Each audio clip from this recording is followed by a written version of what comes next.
So, what is the long-awaited Ethereum 2.0 all about? What is proof of stake, the beacon chain, sharding, and docking? And what are the different phases of the rollouts? You'll find answers to these questions in this video. Before we begin, if you want to learn more about decentralized finance and the technology behind it, make sure you subscribe to my channel, hit the bell icon, and enable all notifications. You can also consider supporting us on Patreon and joining our community of DeFi enthusiasts. Let's start with an overview of what Ethereum 2.0 is and why it's even needed in the first place. Ethereum 2.0, aka ETH2, is a set of interconnected upgrades to the Ethereum network that aims at making Ethereum more scalable, more secure, and more sustainable. These changes are worked on by multiple different teams in the Ethereum ecosystem, each team focusing on building a specific part of the whole upgrade. Now, let's quickly go through all of the main goals of ETH2. Scalability. The current Ethereum network supports around 15 transactions per second. This becomes a limiting factor when it comes to onboarding millions of new users and launching many more decentralized applications. To make Ethereum more scalable, ETH2 aims at supporting thousands of transactions per second. One important caveat: the increase in transactions per second should not come at the cost of increasing the size of the nodes in the network. Security. Security of a decentralized network is always one of the top priorities. ETH2 aims at increasing the security of the network against all forms of attack, including a 51% attack, where someone can force through fraudulent changes by controlling the majority of the network. Sustainability. The well-known proof-of-work-based consensus model used by the current Ethereum network requires a lot of computing power and energy. ETH2 aims at making Ethereum better for the environment by replacing energy-intensive proof-of-work with proof-of-stake. Initially, the set of changes needed to achieve these goals was called Serenity, but now most people refer to it as Ethereum 2.0 or just ETH2. What is interesting is that all of these goals were pretty much always in the Ethereum roadmap, and they had been discussed even before the network officially launched.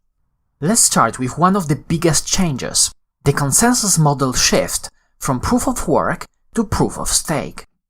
The current Ethereum consensus model, proof-of-work, is a well-known and battle-tested approach to building cryptocurrencies. In proof-of-work, miners invest their resources, mainly electricity, to validate transactions and secure the network. This model requires massive amounts of energy to work properly and protect the network from 51% attacks. Proof-of-stake tries to address the power consumption concerns by getting rid of the miners completely. Instead of machines securing the network by investing their resources, the proof-of-stake consensus model relies on economic incentives. In proof-of-stake, users who want to secure the network stake their ETH and become validators. Each validator is incentivized to validate transactions by receiving, similarly to miners in proof-of-work, both the block reward and the transaction fees. To discourage validators from trying to game the system and validate fraudulent transactions, the proof-of-stake system implements a mechanism called slashing, where validators lose part of their staked ETH if they decide to act dishonestly.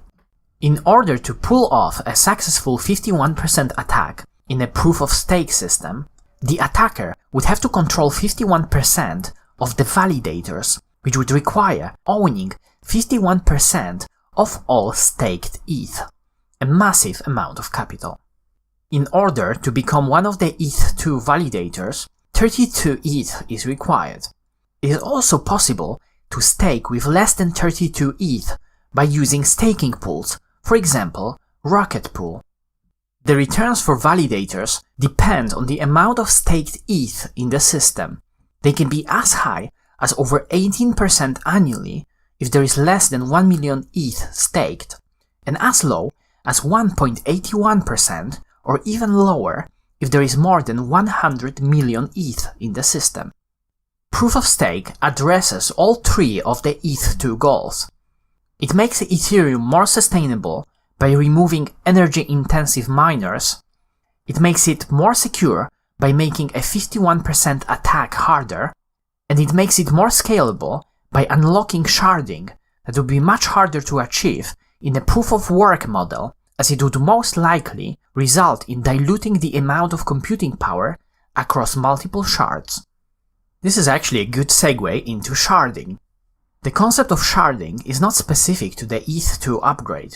It's actually a common process in computer science that allows for splitting a database into multiple instances, each containing a portion of the whole dataset.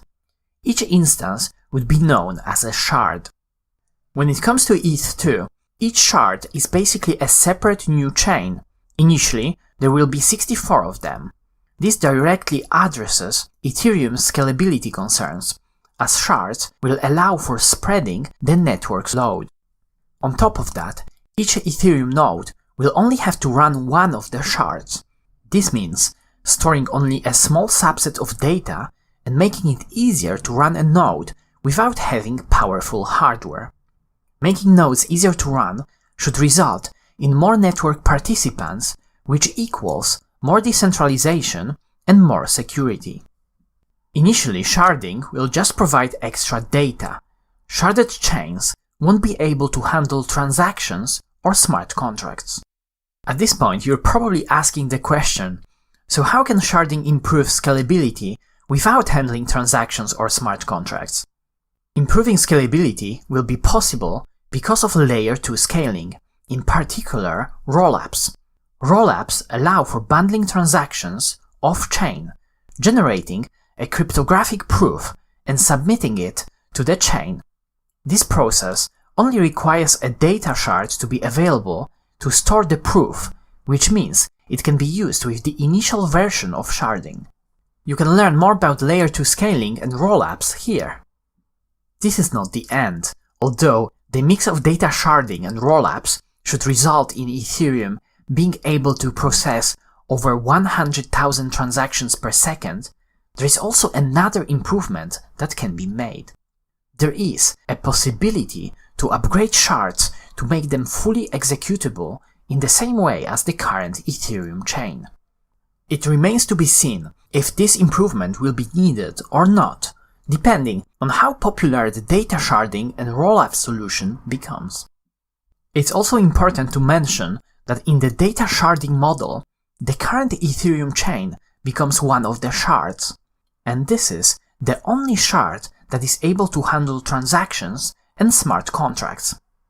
The beacon chain is the next important concept to grasp to fully understand the ETH2 upgrade. But before that, if you made it this far and you enjoyed the video, hit the like button so this kind of content can reach a wider audience. The beacon chain is responsible for coordinating a proof-of-stake based system by randomly assigning stakers to validate different shards. Randomness is important as it prevents stakers from colluding and taking over a shard. The beacon chain basically creates a new proof-of-stake network that runs in parallel to the current Ethereum chain. Launching it is one of the first things in the ETH2 roadmap. Initially, validators will be adding new blocks to the beacon chain, but they won't be validating the current Ethereum mainnet transactions. This will be possible once the current chain becomes one of the ETH2 shards. This brings us to the last piece of the whole ETH2 puzzle, docking. Docking is a process in which the current Ethereum chain becomes one of the shards in the ETH2 proof-of-stake system. This process will also mark the end of proof-of-work Ethereum that we know today and the full transition to the new proof-of-stake model. Docking will bring the ability to run smart contracts into the proof-of-stake system. On top of that, it will provide the full history and the current state of Ethereum allowing a smooth transition for all of the ETH holders and users. Let's see how all the concepts that we just discussed fit into the ETH2 timeline. The whole development process is split into multiple phases. Phase 0 is the first phase of shipping ETH2 that focuses on launching the beacon chain. To achieve this, a threshold of 16,384 validators has to be reached. The required amount of validators was reached on the 24th of November, which allows Phase 0 to be launched on the earliest possible date, the 1st of December 2020. The next phase, Phase 1, focuses on sharding, or to be specific, data sharding that we described earlier. Once Phase 1 is established, next up is Phase 1.5 that focuses on docking, making the current Ethereum chain one of the shards in ETH2. It looks like both Phase 1 and Phase 1.5 will be delivered as early as 2021. After Phase 1.5 is reached, there are two possible scenarios.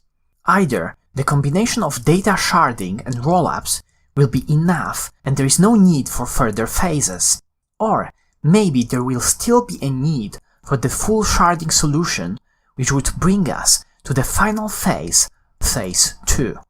This will remain to be seen after Phase 1.5 is successfully completed. It's also worth mentioning that even though the initial Phase 0 doesn't change much when it comes to the current Ethereum chain, it may still have some potentially significant economic implications. This is because the ETH that is being sent to ETH2 validators becomes locked and cannot be withdrawn until Phase 1.5 is complete, which means less circulating ETH in the current system. When it comes to DeFi, it looks like most activities will be concentrated on either the executable shard or one of the Layer 2 rollup solutions, at least initially. This is because DeFi takes huge advantage of smart contract composability and more complex transactions, so having different DeFi protocols that cannot communicate with each other easily doesn't make much sense. So, what do you think about ETH2? Do you think it will eventually make other smart contract blockchains, aka the Ethereum killers, irrelevant? Comment down below. And as always, if you enjoyed this video, smash the like button, subscribe to my channel, and check out Finematics on Patreon to join our DeFi community. Thanks for watching.